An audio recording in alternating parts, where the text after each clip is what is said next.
Okay,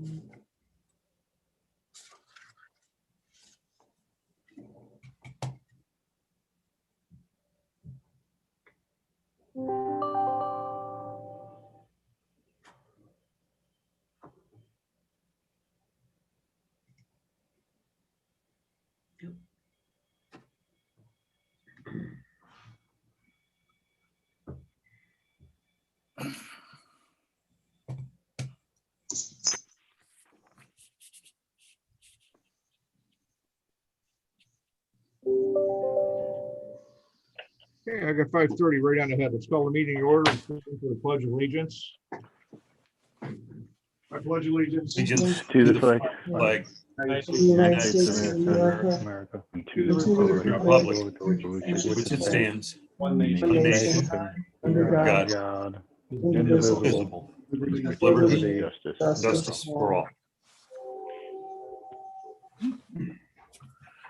Madam Clerk, if I can have a roll call, please. Mayor Maglio, I am here. Trustee Berkshire, Here. Trustee Domke. Here. Trustee Pulaski, here, Trustee Sarno, Here, Trustee Trejo, here, Trustee Eichholz. Here. You have a quorum. Okay, and can I have a motion for the presentation of this evening's agenda if there isn't any changes? Mr. Mayor, I'd like to make a change to item 12A, please. If you would. Mr. I would Berkshire. like to have that change to read, consider a recommendation by staff to prepare a bid package for the 2021 street improvement program as reflected in the attached agenda document. I will need a second to make that motion. I'll second. Okay. Okay, and Madam Clerk, if that'll make the motion to change the presented agenda, and if I can have a roll call. Trustee Berkshire, Yes. Trustee Trejo, Aye. Trustee Domke, Aye. Trustee Sarno, aye. Trustee Pulaski, Aye. Trustee Eichholz. Aye. And our motion is carried. Okay, moving right along for public comments. Do we have any public comments this evening, Madam Clerk? We do not. All right, then let's move right on to the officials and staff report, and I am up first, and I'd like to call for a motion to pass an ordinance ratifying the mayoral executive order during the declaration of a local state of emergency. So moved. Second. Okay, any discussion? Okay, Madam Clerk, can I have a roll call, please? Trustee Trejo, Aye. Trustee Domke, Aye. Trustee Berkshire, Yes. Trustee Eichholz, Aye. Trustee Sarno, Aye. Trustee Pulaski. Aye. And the motion is carried. Also, I would like to have the Finance Committee. I've had a lot of requests from businesses for relief of business license. So if I have a Finance Committee in place, Mr. Trejo, Mr. Berkshire, if I would ask you to meet with staff to discuss that further to see if we have any options. So if staff could contact you, set up that meeting, I would like you to bring suggestions back to the board. I would say within the next 3 weeks. Sound good. That's fine. And then And Jeff, If I could have you reach out to the Finance Committee and set that up, I would appreciate that. Okay, I have nothing else. Is there any trustees that have something to say?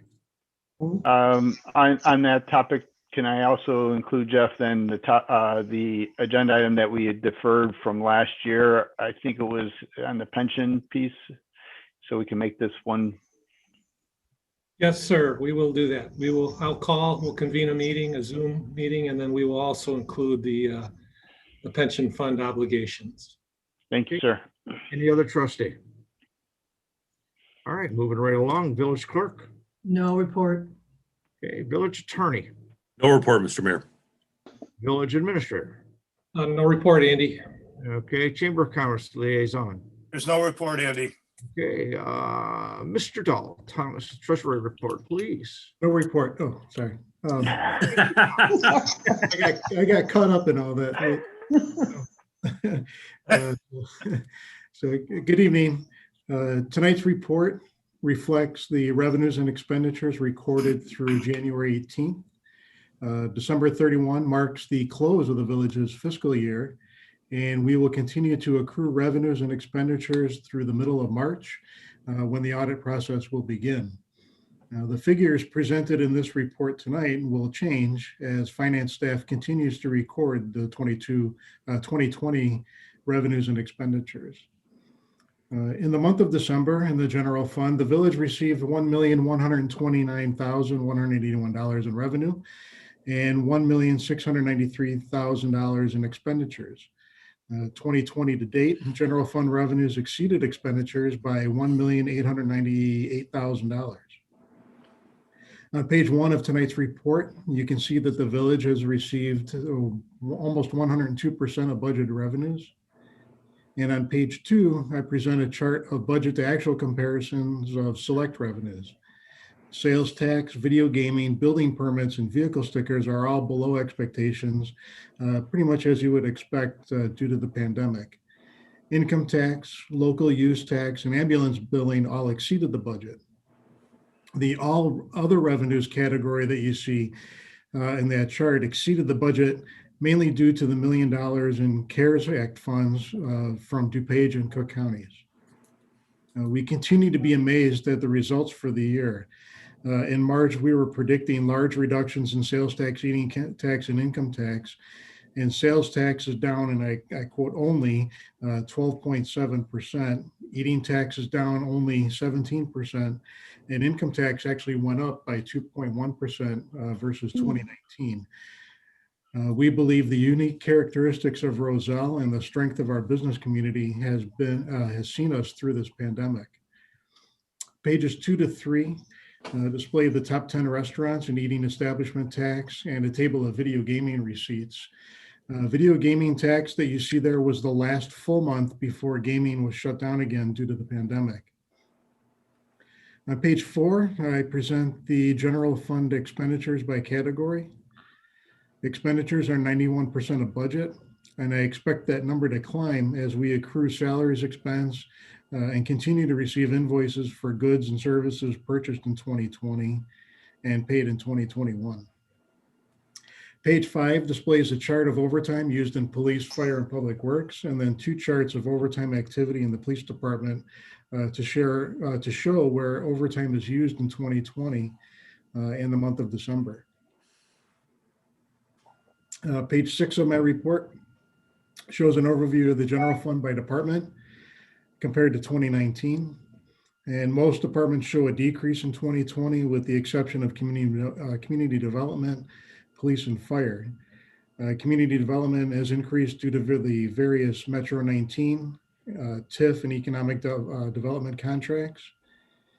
And police and fire have increased partially due to the IRMA charges being allocated by department rather than being charged exclusively to administration, and also partially to increased pension costs. Page 7 and 8 display the activity in the water sewer operating fund and details of the water consumption and comparisons between 2019 and 2020. Balance sheets and income statements for the general fund and water sewer operating fund are shown on pages 9 through 14. And then details of the village's investment are shown on pages 15 and 16. Briefly, page 17, you can see sales tax for the month decreased by 15.4%. Income tax on page 18 increased by 1.6% for the month. Page 19, local use tax increased by 29%, and we continue to see that. And as you remember, maybe during the budget I discussed, there is a formula change that'll take place. We won't see that for a couple months, but local use tax just continues to increase each month. Page 20, video gaming tax increased by 38.4%. Then for November, it'll be decreased. They shut down gaming sometime, I think in the beginning of November, and then we will receive no revenue in December for gaming. Page 21, telecom decreased by 15.3%. And then on page 22, eating tax decreased by 23.3%. November marked the first full month of the closing of restaurants to in-person dining. So that's why that decreased. And then the remaining pages of my reports are the income statements for all of the other funds of the village. And I'd be happy to answer any questions. Anybody? Mr. Domke? So could Tom, the extra $1 million that you mentioned from scares, was it? Yes. Errors. Okay, is that in grants, donations and fundraisers? Is that where that's found? Yeah, you'll see that in that category there. So we got almost $1 million from DuPage County. So that's where it's at. Okay. I think it's 42,000 from Cook. I don't think we've gotten the whole amount yet from Cook, but that's where that's shown, yes. And I wanted to say one thing, if I have permission, Andy. I don't have anything to report on police, but I wanted to say something about our Chief Heron and the police force in Roselle. And you can see it on page 3 is where we are paid to have an officer at Lake Park High School. And I truly think that participation in community helps Roselle be safer. And I think even when we had the Black Lives Matter march, many of the marchers knew the police by their first name because they went to Lake Park High School. So I think, as a board and as a staff, we should really appreciate the fact that our police are an integral part of our community. And maybe some of these other communities, including very large cities, could probably use us as an example. So nice job, Chief Heron. Thank you. I'll pass it along to the group. Anybody else? Well, Thomas, as always, thank you very much for your report. Thank you. And moving right along to our consent agenda, all items on the consent agenda are considered to be routine, procedural, informational, self-explanatory, and non-controversial in nature, and will be enacted in one motion. There will be no discussion on these items. If I can have our village attorney give us a summary of the consent agenda, please. Thank you, Andy. On tonight's consent agenda, we have approval of the village board minutes of January 11th, 2021. The approval and holding of the executive session minutes of March 9th, August 10th, November 9th, and December 7th of 2020. The release of the executive session minutes of July 13th, August 24th, and November 23rd of 2020. Authorize the village administrator to sign an agreement for a mobile license plate reader system with Vigilance Systems. Authorize the purchase of a 2021 Freightliner dump truck from Trans Chicago Truck Group in the amount of $180,680.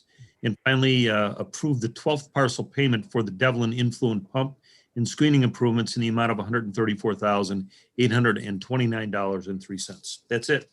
Thank you, Mr. Knipp. And at this time, I'd like to call for a motion to accept the consent agenda. So moved. I'll need a second, please. Second. Okay, Madam Clerk, if I can have a roll call, please. You're on mute, Patty. Trustee Domke, Aye. trustee Trejo, Aye. trustee Eichholz, Aye. trustee Poleski, Aye. trustee Sarno, Aye. trustee Berkshire. Yes.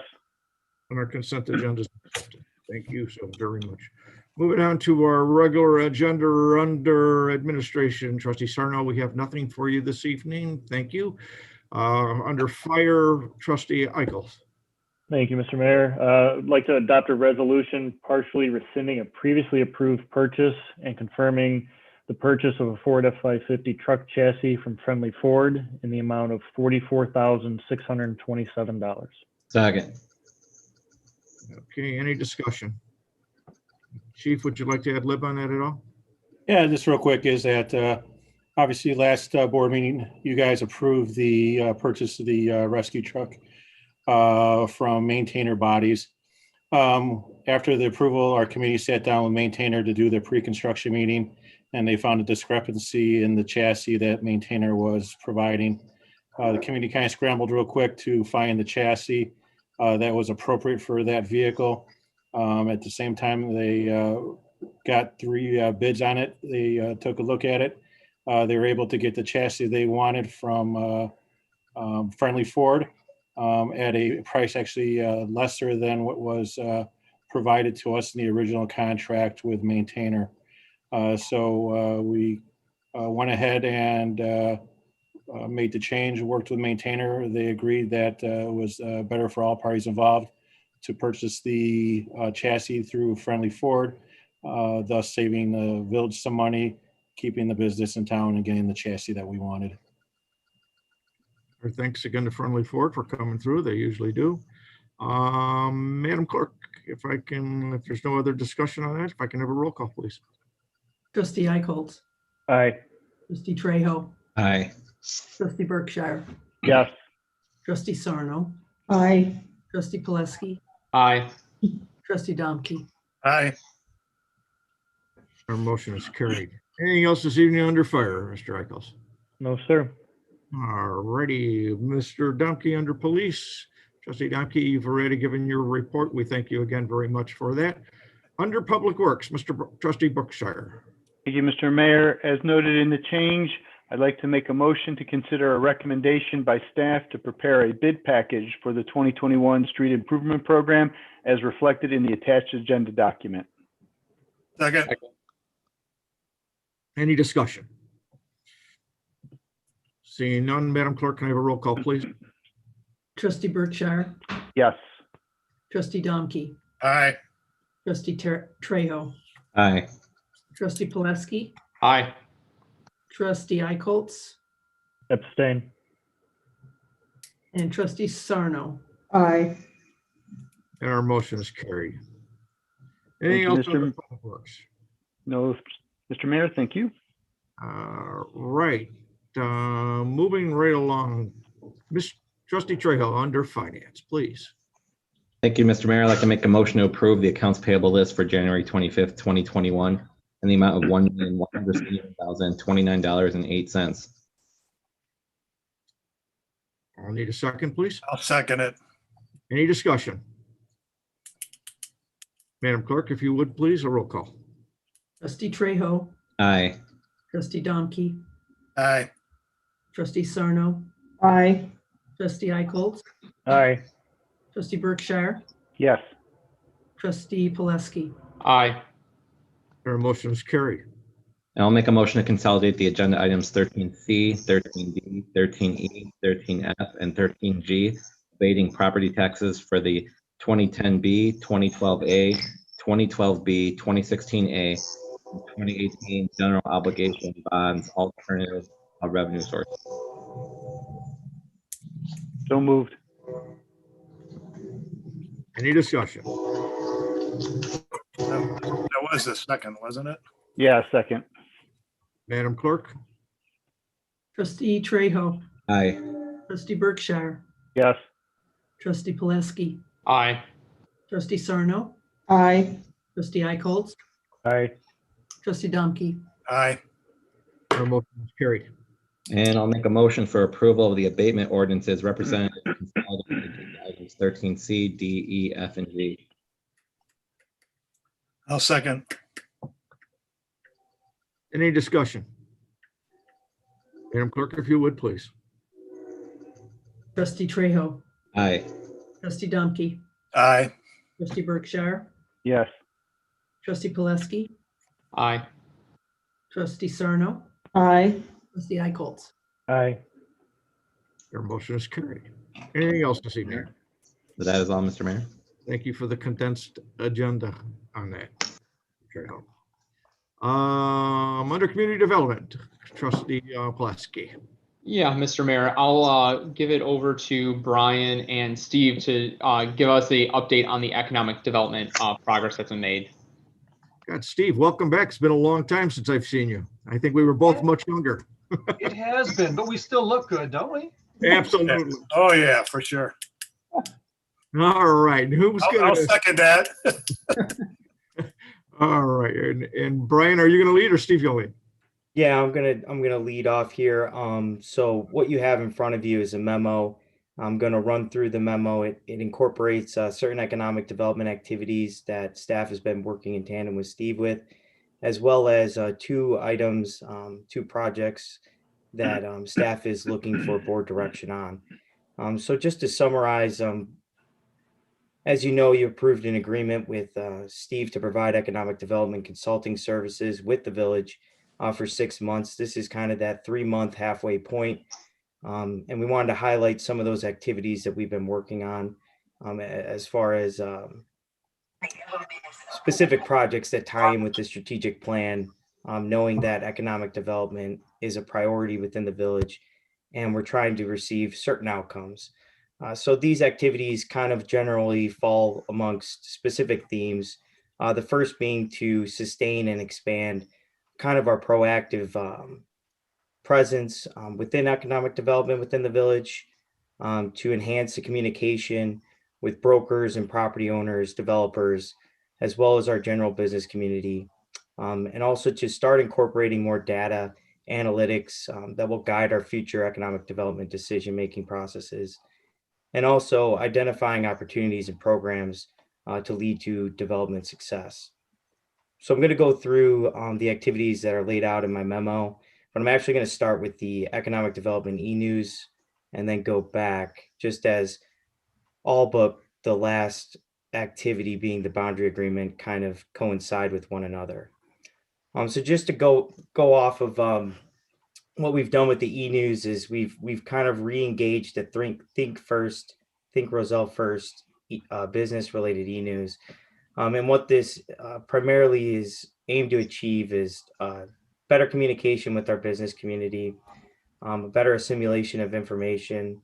We've been currently using a lot of email, a lot of direct phone conversations, but we know how good our general village news e-news is within the village for assimilating that information. And we wanted to incorporate a business friendly and also business centric approach to a couple of different items. And that includes primarily right now the COVID-19 business resource updates. So this includes all of the communicating of mandates provided by the state, IDPH, the governor's office, as well as the different loans and grant programs that are available for our businesses. It's also to highlight some different events, primarily events that we'll see reopen when we obtain some sort of normalcy again. But this includes the grand opening of our new businesses, along with ribbon cuttings, and also events of our affiliate organizations, mainly the Main Street Merchants and the Roselle Chamber. The e-news also specifically highlights staff initiatives. So this is development approvals by the village board, specifically the Metro 19 project, as well as other projects, and also to start to create some kind of advocacy. And that's just spreading awareness with business related articles. Since COVID-19, we've seen an assimilation of a lot of different opportunities, both on the local, regional, and national level, to really integrate business communications on a scale that we haven't seen before. So we want to take advantage of that and continue that advocacy on a local level. So far we've published 2 editions of our e-news, the first on January 11th, the second on the 20th, which you have a copy of the 20th edition in this packet. That primarily focuses on the available relief that's come out from the new CARES program that includes the extension of the PPP loan from the Small Business Association, as well as some other grant opportunities. So as we continue to evaluate the frequency of how much we push out this e-news, either on a quarterly, monthly, or weekly basis, it'll kind of be determined on the information that we see coming through the pipeline.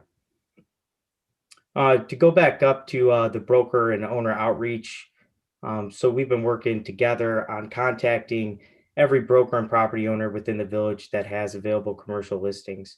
It's been a bit of a challenge in some sense of getting accurate information that we need to update our website and available listings. But we have had a lot of success and a lot of good feedback from our local realtors and those representing the properties, at least just getting in touch with staff at the village, and then also kind of just fostering that communication and working together to promote these properties within the village. So that ties directly in with the kind of overview of the economic development webpage. So there's multiple sub pages within the economic development webpage. We do own the chooseroselle.com domain, which kind of redirects back to the village's website. But what we've done is kind of done an entire overview of the webpage in general and really taken a look at what we can update effectively that will not only generate more traffic to the page to help our business community, but also to kind of increase the professionalism and reflect the strategic priority that the board adopted in its plan, and that is economic development. So we started with the available commercial listings page, and we have embedded links to the state's economic development page, which is Intersect Illinois. And what that does is it provides a little bit more demographic and labor force data per each available site that we have listed on our page. So we've been working in tandem to update not only our website, but also get these listings onto a site that may have a little bit more traffic because people are more used to going there rather than to maybe a village website to look for available property or development opportunities. So this goes directly into the property real estate database. So staff pretty much started with looking at a real estate listing solution. We started with CoStar. We kind of evaluated some other solutions that we thought may be competitive, but overall we came back to CoStar just simply because it's the best solution for what it does. And what it does is it really gives you a real-time and most accurate listing of all commercial real estate within our area. And that includes information regarding broker contact information, as well as some more data analytics that we can use for site-specific marketing. So we have an available development site, or if we have available commercial real estate, and people really want to get a niche on what's going on in a 5, 10 mile, 15 mile radius around that site, we can produce these packets, these marketing packets at a click of a button.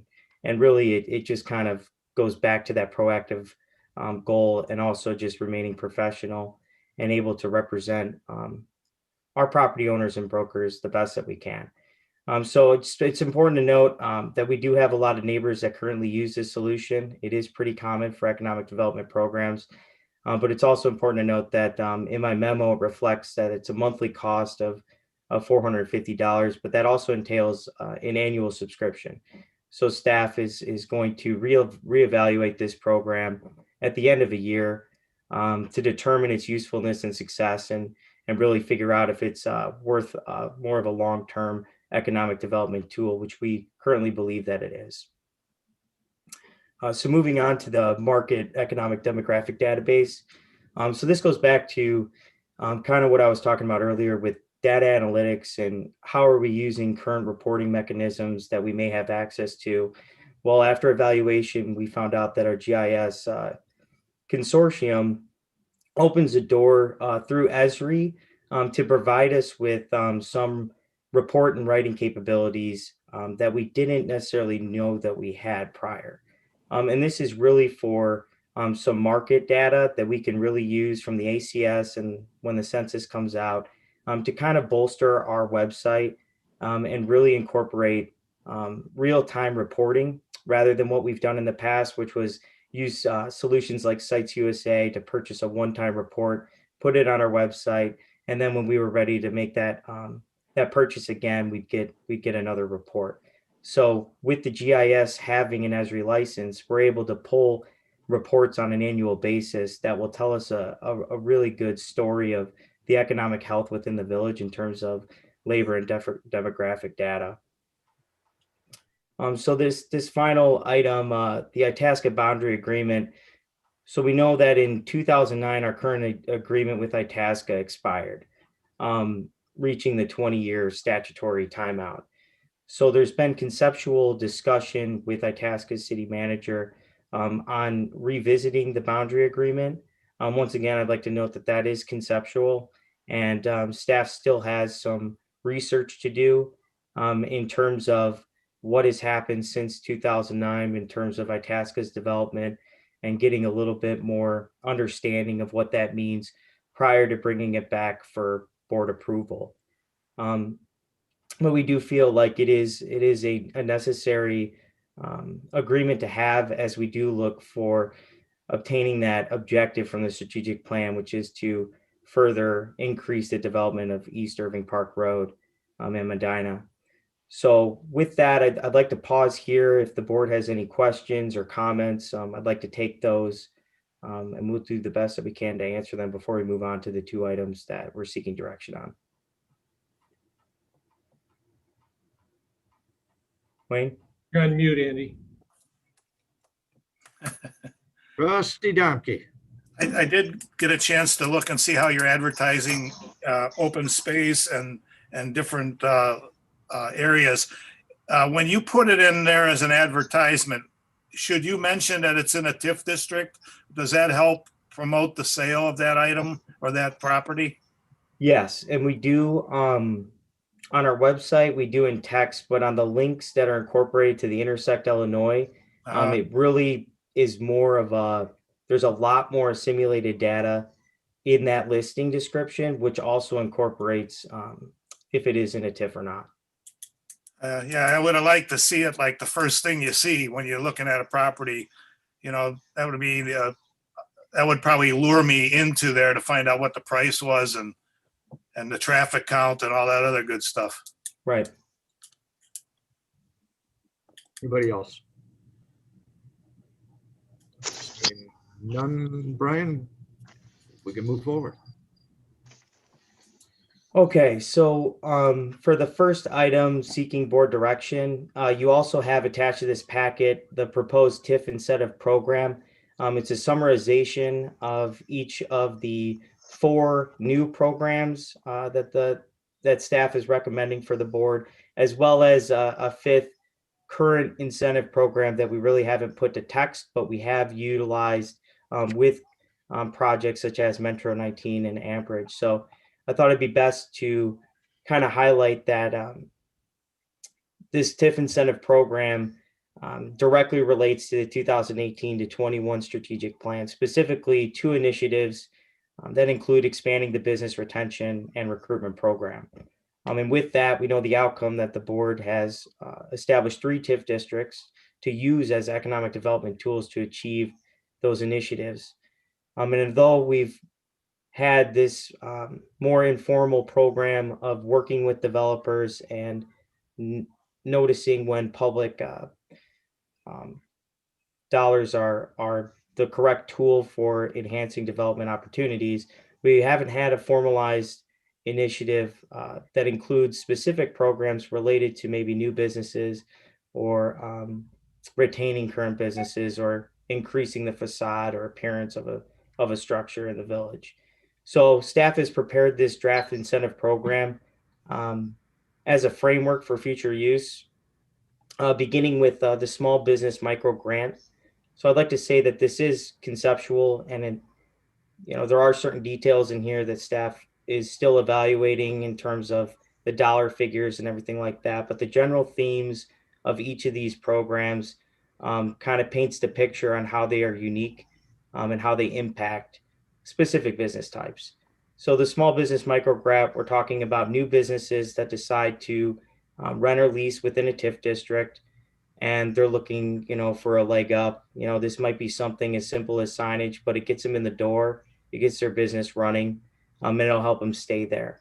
A thing to notate on some of these is that we're really looking to really highlight these permanent improvements, right, that last after a business may leave or something may happen, so that these TIF programs have a sustaining impact within these districts.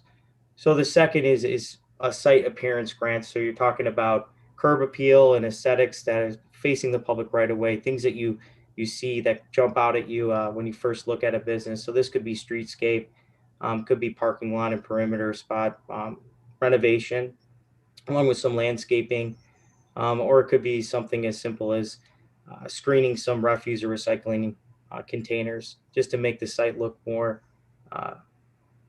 feasible. The third is a facade exterior improvement grant. So this is primarily for business or property owners that are making permanent improvements to the exterior of a building. So this dollar amount's a little bit more heavy because we're talking about more expensive renovations, which could be new doors, new windows, awnings, some painting, lighting, or even some restoration of some architectural features. The fourth program is, again, for business or property owners, permanent improvements, but focusing on the interior.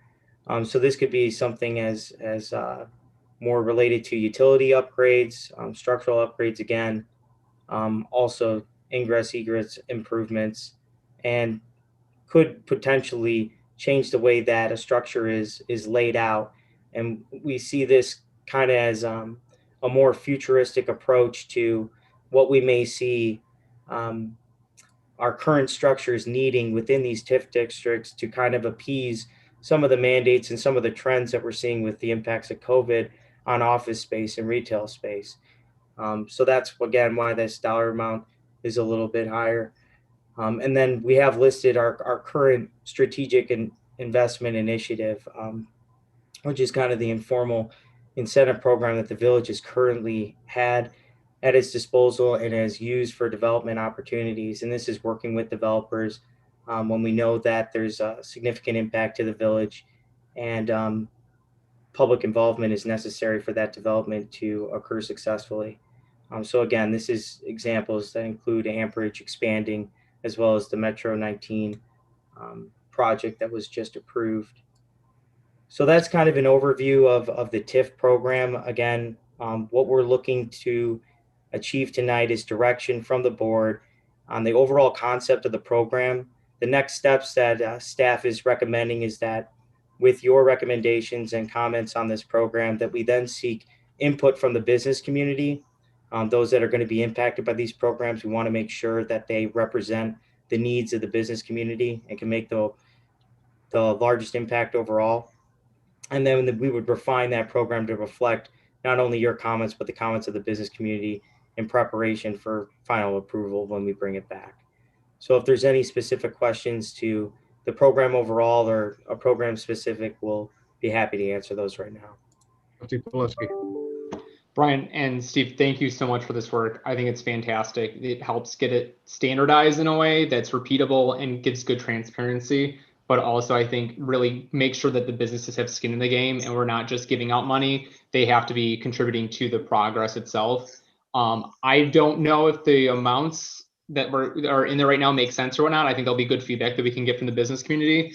The only thing I think we might need, it doesn't need to be immediate, but I would like a fifth category of things that could be more public facing projects that aren't for the private sector, that could either be more kind of grassroots, organically fed suggestions from the community. So I'm thinking like the ice skating rink that was installed on Main Street with TIF funds at one point in time, or things that other public entities like the library, the park district, they might need within a TIF district. So I think just having a separate category that's away from the business community that would be evaluated in a different way would be nice, because I like the structure here. I think that makes it really black and white, easy for us to evaluate success or whatnot, but also what qualifies and what doesn't. Anybody else? Bruce? Thanks, Mr. Mayor. Yeah, I want to say that I like the program, and I'm not too sure about the other Pete, the number 5, but I would say before we go putting that in, I think we got to have a little bit more, the skin in the game in the businesses. We're trying to improve the businesses and make where those things go and how they can happen. These other entities have their own budgets and have their own things that they should be looking at and accounting for.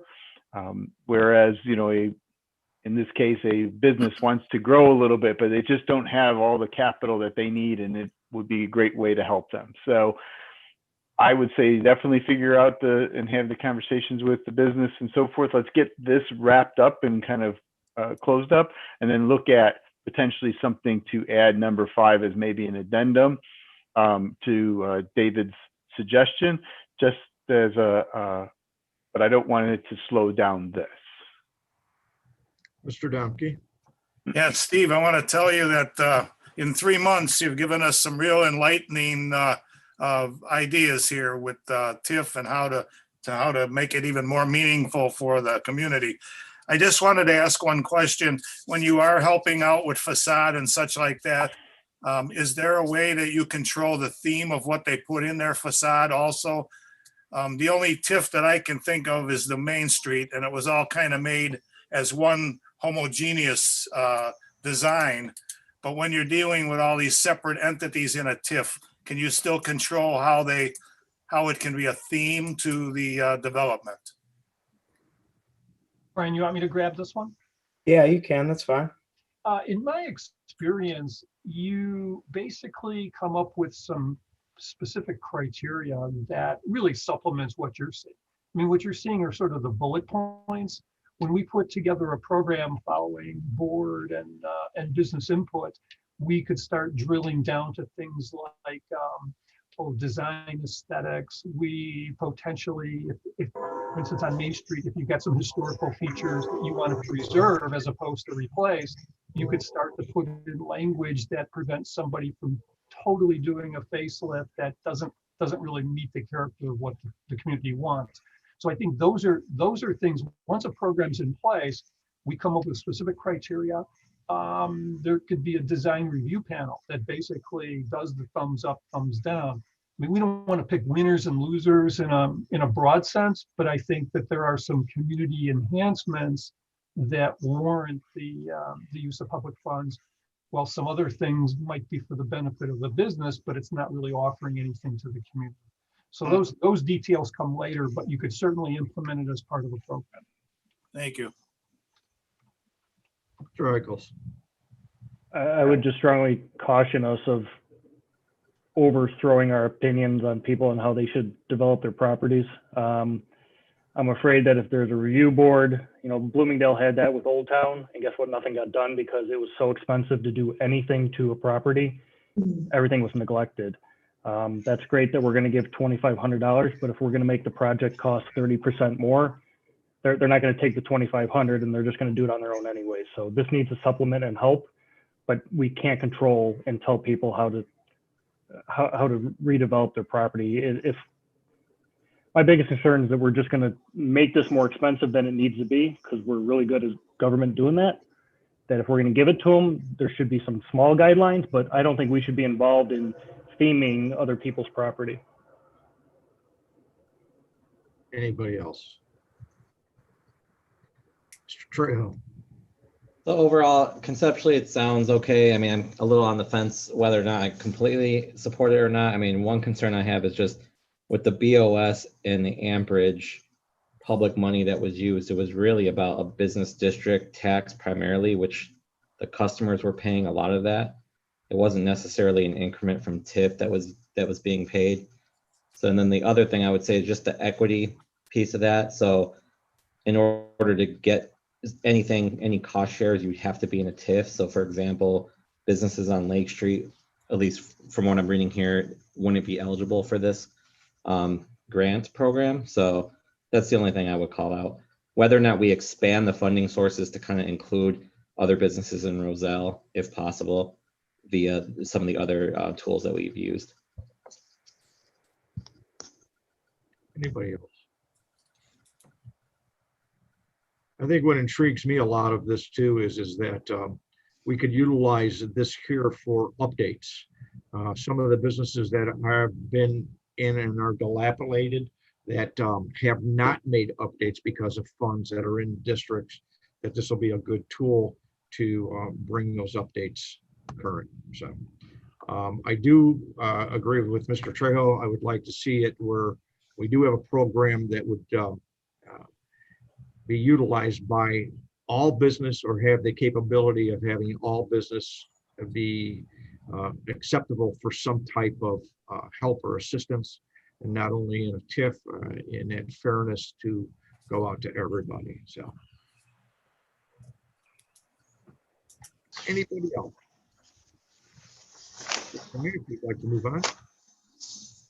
Okay, so the second item we have for you tonight is the village-owned 6.5 acre development site, which is located south of I-390 on Roselle Road.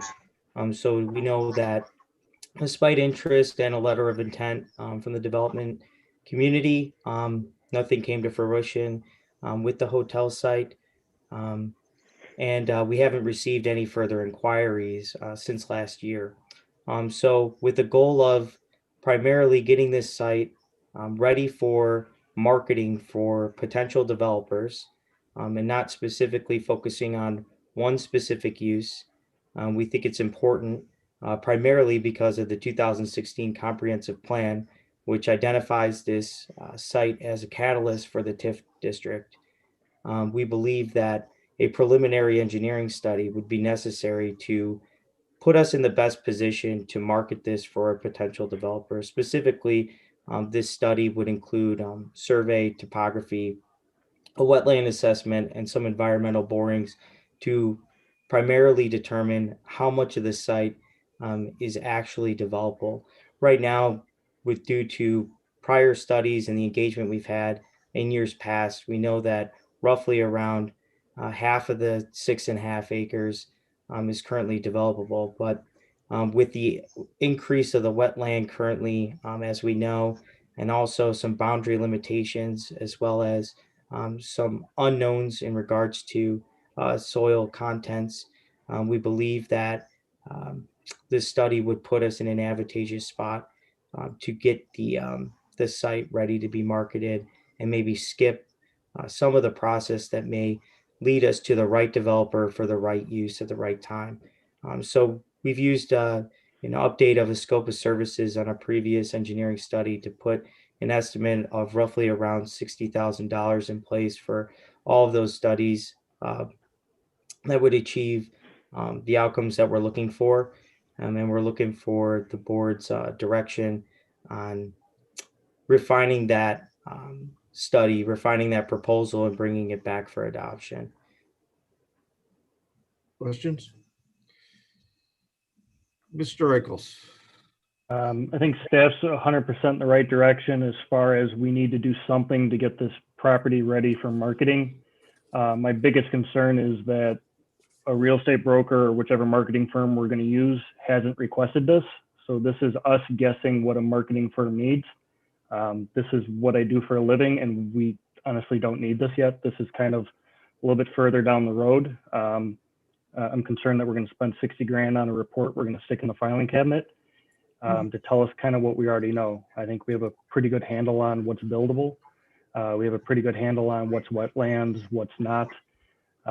If we're going to truly market this property, I'd rather get a recommendation from the board as far as which couple of directions do we want to go after. If we're going to go after retail, if we're going to go after restaurant, if we're going to go after industrial or a hotel, all of those segment lines are totally different brokers. They have specialties in each one. I'd much rather see us spend some money on some preliminary layouts of how much retail can we fit, how big of an industrial building could we fit, how big of a hotel could we fit.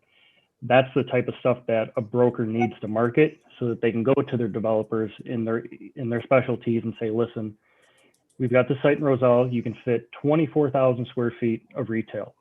The developer is instantly going to know what his ROI is on that, what his building costs are on that, and we're going to get ahead. And they're going to realize they have a village that wants to work with them, that we already put some of this legwork in. And then we can always dangle the carrot that, upon closing or, successful, whatever we're going to do, that will credit you up to $50,000 worth of engineering. So I think we can get the same result without spending any of the money right now. I think we're just kind of going about this slightly backwards. So I'd like to see layouts done and then use that to market the property versus soil borings and other things like that, which I don't feel are needed at this stage. Mr. Brookshire.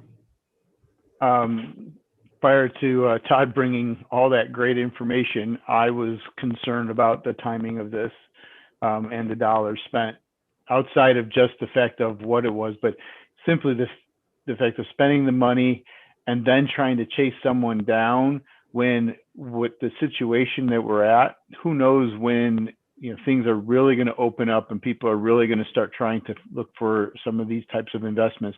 There's so many other properties that they might be able to do without having to deal with some of the stuff on our end. So I would not be for doing anything at this point, but I do like all of the suggestions that Todd brought up and figuring out what do we want to market ourselves with. Even if we turn around and maybe provide a couple of those preliminary ideas and then market it to several brokers, would be far more advantageous than, telling me what's in the ground. Trejo. Yeah, I agree with what was being said. I mean, it seemed a little early, and obviously with Todd's expertise in this area, definitely on board with his viewpoint. I guess at the end of the day, if Todd's willing and you're willing to, sort of create this committee, I think it makes sense, obviously, for Todd to connect with Brian, offline and kind of work through, what should be sort of laid out for this in a little bit more detail. And it would be interesting to hear like where we net out after a month or so or whatever, but I think that would be the way I would go. I would hold off on spending it, crediting at the end, whatever, that might be fine, to Todd's point, but I think we should hold off on spending the money right now. Mr. Donkey? Yeah, I kind of agree with what Todd said there because he developed something similar to that with an open piece of real estate at Gerrion Lake. I wanted to ask a question because I love to learn a little bit about this, but I pretend that if I owned a lot, I think I'd rather wait and watch the TIF develop around my lot before I sold my lot. I mean, it has the attribute of I-390, a major road, Roselle Road, and it is in a TIF district. But as the pieces of that TIF come together, my lot will gain even more value. And I always worry that you don't want to sell a lot quickly because you can't make it an open lot again. Once you put something in there, you're stuck with it. So that's what I'm thinking. My timing is not to rush the sale of that property. Look for the highest and best use. And I think like what Brian was saying, at least they know that it's 3.25 acres that's developable. So I would wait too. I think I would wait on that study. David? So I like the idea of getting layouts, but I think I differ. I think we need to develop the lot sooner because the whole fundamental principle of a TIF district is we only get money to spend if we increase property values. And if we wait to sell the lot later down the TIF line, we're going to recuperate less incremental value to the village to invest and pretty much wasting the TIF district, in my personal opinion. So we need to get our ducks in a row. I think the economy isn't in a great position today, but even more reason to do the layout work to kind of figure out what is highest and best use. How does it fit into the larger plan? But I mean, the longer we wait, the less money we're going to get out of the TIF district, which means less money we can invest in businesses into helping redevelop other lots and other areas of expertise. And I think that's where like the Metro 19 development is such a great opportunity because it's coming in at the very beginning of the life of that TIF. We're going to get a decade plus of incremental value back to us as a governing agency. And so I think ideally we could, not that size of a proposal, but we could get a lot of useful funds if we can, hopefully when the economy bounces back, 2022 or whatnot, we're ready to go. Bruce? So I'm hearing all this and I don't want to dilute the message. And I think that's what we're doing. Let's follow what Lee proposed. If Todd and Brian can get together, identify a game plan, figure out the approach, and we'll worry about selling it when we have someone who wants to buy it. Let's get some marketplace out there and get some ideas of what's possible. So let's just, we're 3 steps before we even got to that part. So let's bring it back, get those folks together, figure out the game plan. Todd, did you have something to add?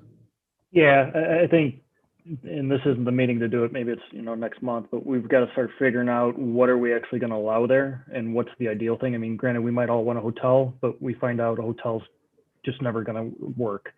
I think we got to have a game plan of our second most desirable thing is X, our third is Y, because as we approach this, that brokerage community is the apples to oranges. They're just totally different. So we've got to be able to say, if we're going to do X, we find the best broker in that category to go after it. And then you just market the heck out of that property. Wayne? I just want to be clear on one thing. I wouldn't stop a good developer from coming in and buying that lot. Metro 19 was coming in, and so that's why it happened so quickly. If, let's call it Trader Joe's wanted to buy that lot, I think we would all be heroes if we sold that lot to Trader Joe's. So I'm not against selling the lot. I don't want to give it away to the wrong party. I want it to fit our strategic plan, and I want it to fit what the residents want. I've heard a lot of good ideas. You know what? I personally say we're not doing anything with the lot now. I mean, signage on the lot, finding out what use it is. We already know what size hotel will fit on the lot. I think we have a lot of concerns to do it. I like the idea of putting, getting some plans together so we can show a developer what can fit on that lot. So what I'd like to do here, since David, you are in community development, Todd, you've brought up some excellent ideas that everybody agrees with. Why don't we have you two meet with staff at a later date and bring some suggestions back to us? Sounds like a plan. Sounds great. I give you good enough direction, Brian and Steve? Yes, sir. If, I'd like to have both you two there, Brian and Steve, to go over that with these trustees and work from there. Anything else? Just one quick comment. Brian and Steve, as a broker, as property that's also listed on the village's website and what they're doing for my community of what I do for a living, they're doing a phenomenal job. I was spot checking things and everything was great. And there was one little issue and they jumped on it immediately. With these two guys having the village's back, there's a lot of good stuff's going to happen in redevelopment. Well, Thank you. big plan is let's move forward, people. Let them follow us. Amen. Yes. Anything else? Okay, other business. Karen, I didn't see your overnight pack to stay at the village hall tonight. In the back of my car. Okay. Hey, I knew you were a good Girl Scout and always prepared. So, hope to see you out in one of them big trucks. Right? Yeah, good luck with the Public Works Super Bowl tonight, Karen. Yes, definitely. It's gonna be a 2-day Super Bowl. So they've got the team Overtime. As always, our Public Works will do a great and fantastic job on keeping us safe and clean. We have no executive session this evening. Make a motion to adjourn. All right, I'll leave a Second. second on that. And Madam Clerk, roll call. Who made the second? Mr. Eccles. Okay, thank you. All right, trustee Trejo, Aye. trustee Eichholz, Aye. trustee Berkshire, Yes. trustee Domke, Aye. trustee Poleski, Aye. and trustee Sarno. Aye. All right, meeting- Everybody have a good evening. Be safe, night. please. Good night.